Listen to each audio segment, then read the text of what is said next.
There was a heavy stench of déjà vu about the second one-day international at the Gab after Aaron Finch struck another 100 only for England's bowlers to apply a late innings clap. Once again the breaking of a threatening fourth wicket stand between Finch and Mitchell Marsh drew the sting out of the innings. Replicating the events of the stunning win for Owen Morgan's men at the McGee. In Melbourne both succumbed within the space of a dozen deliveries after sharing 118 runs. Here it was 2 wickets in 5 following 85 runs between the pair. Aaron Finch hit another 100 as Australia posted 270 in the second ODI against England. The right-handed opener hit 106 off 114 balls at the Gabba before being caught by Jason Roy. Joe Root took 2 crucial wickets for England, including that of Test counterpart Steve Smith. First, Marsh ran past a delivery from Adil Rashid and was so far out of his ground that wicket-keeper Joseph Butler had 2 swishes at the bails. Then, Finch began the first ball of the final power play by driving low to mid-on and provide Liam Plunkett with his 100th ODI wicket.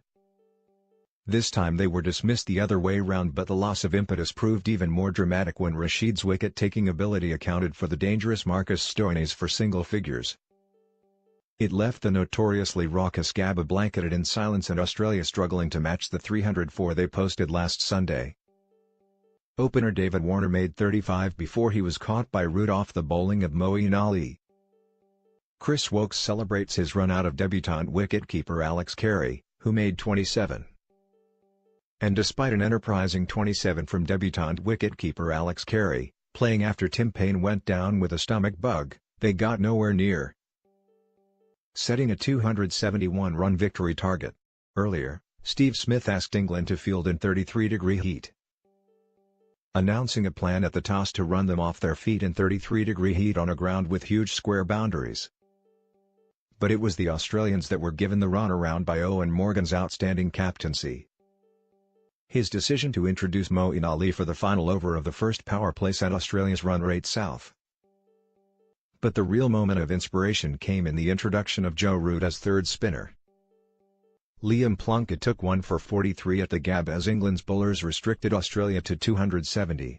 Finch, pictured here playing a sweep, hit 9 fours and 1 6 during his innings in Brisbane. Root had clung on to a sharp chance at slip in Moeen's second over to account for David Warner when he struck in his first and 20th of the innings, to trap Smith LBW. England's Test captain went on to bowl 7 consecutive overs of his starting off-spin from the Stanley Street end, adding the scalp of Travis Head caught and bowled, as Australia once again looked uncertain whether to stick or twist. And, having entered the final 10 overs on 213-4, an underwhelming finale in which a recalled Cameron White made an unbeaten 15 off 21 balls from number 7.